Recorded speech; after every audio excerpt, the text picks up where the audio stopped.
اور ہم 9 آیت سے پڑھتے ہیں and دیکھتے ہیں کہ خداوند کے کلام میں یہ قانون جو ہے وہ دیا جا رہا ہے اور وہ کیوں دیا جا رہا ہے.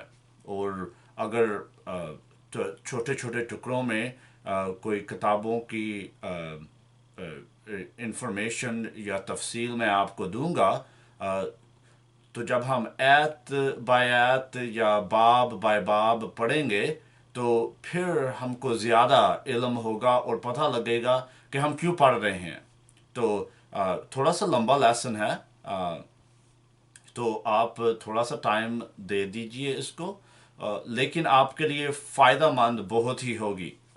میں پڑھتا ہوں آپ کے لیے. اگر آپ کے پاس بائبل ہے تو آپ بھی پڑھیے.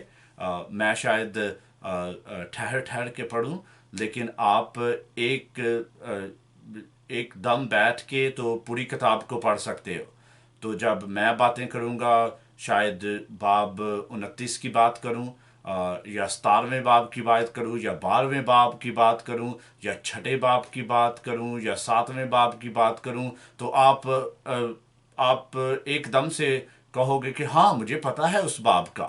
ہاں یہ میں نے پڑھا ہوا ہے. ہاں یہ بات وہاں پہ تھی. ہاں اب مجھے پتا ہے یہ کون سی بات ہے اور یہ کیوں بات کر رہے ہیں. لیکن چلیں پڑھتے ہیں احبار کی کتاب اس کا 19واں باب اور اس کی 9ویں آیت سے. اس میں کچھ یوں لکھا ہے اور جب تم اپنی زمین کی پیداوار کی فصل کو کاٹو تو اپنے کھیت کے کونے کونے تک پورا پورا نہ کاٹنا اور نہ کٹائی کی گری پڑی بالیوں کو چن لینا. اور تو اپنے انگورستان کا دانہ دانہ نہ توڑ لینا اور نہ اپنے انگورستان کے گرے ہوئے دانوں کو جمع کرنا. یہ قانون دیا جا رہا ہے اور بائبل مقدس ہم کو بتانے لگی ہے کہ یہ قانون کیوں دیا جا رہا ہے اور آپ کے لیے اور میرے لیے ان باتوں کو جاننا کیوں ضروری ہے. اور وہ کہتا ہے ان کو غریبوں اور مسافروں کے لیے چھوڑ دینا. میں خداوند تمہارا خدا ہوں.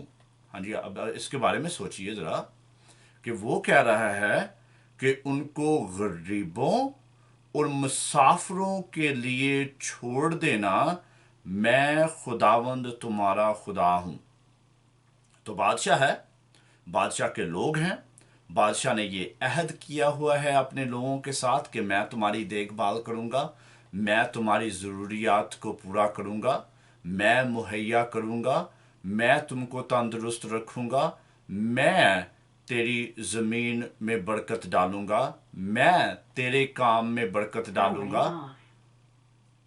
میں تیری زمین میں برکت ڈالوں گا. میں تیری کام میں برکت ڈالوں گا. تو جب ہم ان چیزوں کے بارے میں سوچ رہے ہیں تو اس کلام کو پڑھتے ہیں تو ہم دیکھتے ہیں کہ جب خداوند قانون دیتا ہے تو وہ قانون ایسے دیتا ہے کہ وہ سوچتا ہے ان لوگوں کے بارے میں جو اپنے لیے کچھ نہیں کر سکتے, جو غریب ہیں اور ان کے پاس شاید زمین اپنی نہیں ہے. وہ دوسرے لوگوں کی زمین میں کام کر رہے ہیں اس لیے وہ خود کوئی کھیتی باڑی نہیں کر سکتے, خود فصل کو کاٹ نہیں سکتے اپنے لیے. تو خداوند کہہ رہا ہے کہ میں ان لوگوں پہ رحم کرتا ہوں. مجھے ان لوگوں کی ضروریات کا پتہ ہے. تو میں جب تم کو کہتا ہوں کہ تیرے پاس تو زمین ہے, میں نے تجھ کو برکت دی ہے کہ تیرے پاس زمین ہے, میں نے تیری فصلوں کو بڑھایا ہے کیونکہ میں تیرا خداوند ہوں. ہاں جی, میں نے اس فصل کو بچایا ہے طوفانوں سے, کیڑوں سے, جنگلی جانوروں سے, چوروں سے. اور اب جب تم کاٹ رہے ہو اس فصل کو تو آپ نے اس بات میں دھیان رکھنا ہے کہ میں خداوند ہوں تمہارا, اور میں وہ خداوند ہوں جو آسمان سے کھانا بھیج سکتا ہوں. میں وہ خداوند ہوں جو چٹان سے پانی پلا سکتا ہوں. تو تم کو مجھ پہ بھروسہ رکھنا ہے کیونکہ میں تمہارا بادشاہ ہوں. میں تمہارا خداوند ہوں۔ تو جب میں تم کو یہ قانون دیتا ہوں، میں اس لیے نہیں دے رہا کہ میں آپ کو کنٹرول کر سکوں یا آپ پہ بھاری ہاتھ رکھ سکوں، لیکن میں آپ کو بتانا چاہتا ہوں کہ میں وہ خدا ہوں جو آپ کی ضروریات کے بارے میں جانتا ہے اور ان کو مہیا کرنے کے لیے تیار ہے۔ تو جب ہم ایسے سوچنا شروع کر دیتے ہیں احبار کی کتاب کے بارے میں کہ قانون جو ملا ہے اس کا ایک مقصد ہے، اور اس مقصد کو خداوند نے پورا کیسے کرنا ہے ہماری زندگی میں، اور ہمارا ایمان کیسے بڑھے گا۔ اگر ہم ایمان کی ڈیفینیشن دینا چاہتے ہیں کہ ایمان کیا ہے، تو ایمان جو ہے نا، وہ ہے ہمارا بھروسہ خداوند میں کہ وہ جو کہتا ہے نا وہ کرے گا۔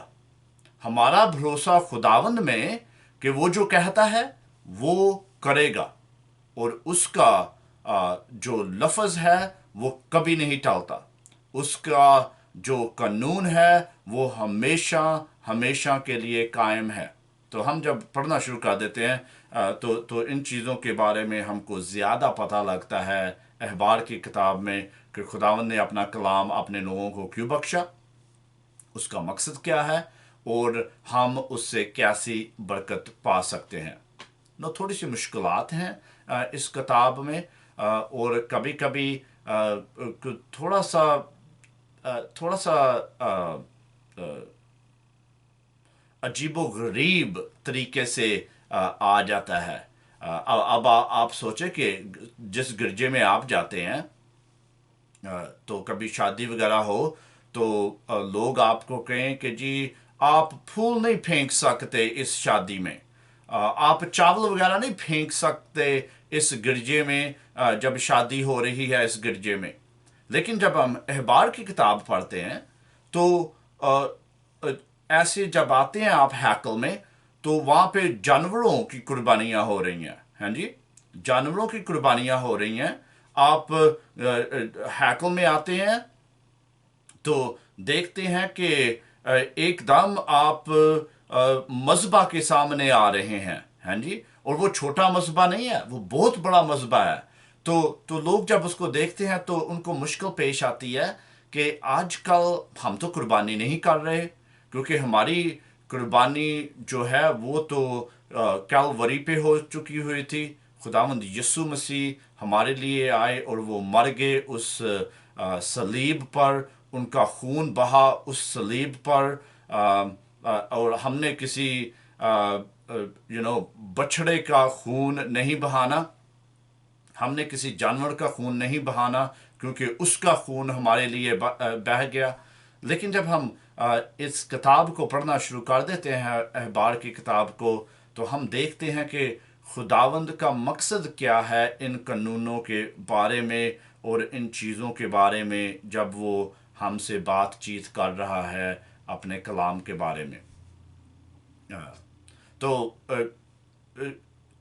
کچھ مشکل ہے، لیکن یہ کتاب ضروری بھی ہے، کیونکہ جب ہم خداوند یسوع مسیح کی قربانی کو دیکھتے ہیں، جب ہم یسوع مسیح کے خون کے بہنے کی بات کرتے ہیں، تو ہم کو پتہ لگ جاتا ہے کہ گناہوں کی معافی، اس پاکیزگی جو پاکیزگی ہے جو خداوند چاہتا ہے کہ ہم کو پاکیز ہونا چاہیے، وہ کیوں ہو رہا ہے نئے عہد نامے میں، خون کیوں بہایا جا رہا ہے، خداوند یسوع مسیح کو گناہ کے بغیر کیوں جینا ضروری ہے، اور خداوند خدا جو ہے وہ یسوع مسیح کی قربانی سے خوش کیوں ہو رہا ہے۔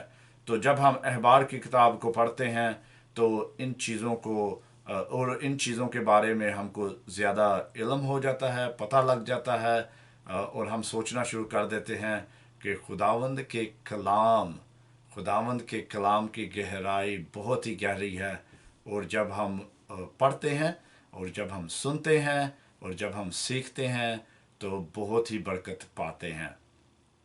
میرے بہنوں بھائیوں، میرا مقصد یہ ہے کہ میں آپ سے اس کتاب کے بارے میں اور بھی بات کروں، لیکن پہلے باب میں جانے سے پہلے میں آپ سے تھوڑی سی اور بات کرنا چاہتا ہوں، جو ہم دوسری ویڈیو میں بات کر لیں گے، لیکن ان چیزوں کے بارے میں سوچنا بہت ہی ضروری ہے، کیونکہ جب آپ پڑھیں گے احبار کی کتاب اور ہم احبار کی کتاب کے بارے میں باتیں کریں گے، تو ہم کو اور ہی زیادہ علم ہوگا کہ کیوں بات کر رہے ہیں، یہ قانون کیوں ضروری ہے، یہ بادشاہ جو ہے جو ہمارے ساتھ عہد بنا رہا ہے، اور ہم اس کے جو بندے ہیں یا بندیاں ہیں یا اس کے لوگ ہیں، ہمیں کیسی زندگی گزارنی ہے، اور یہ جو قانون دے رہا ہے بادشاہ، کیونکہ وہ ہمارا نجات دہندہ ہے، اس نے ہم کو غلامی سے چھٹکارا دے دیا ہے،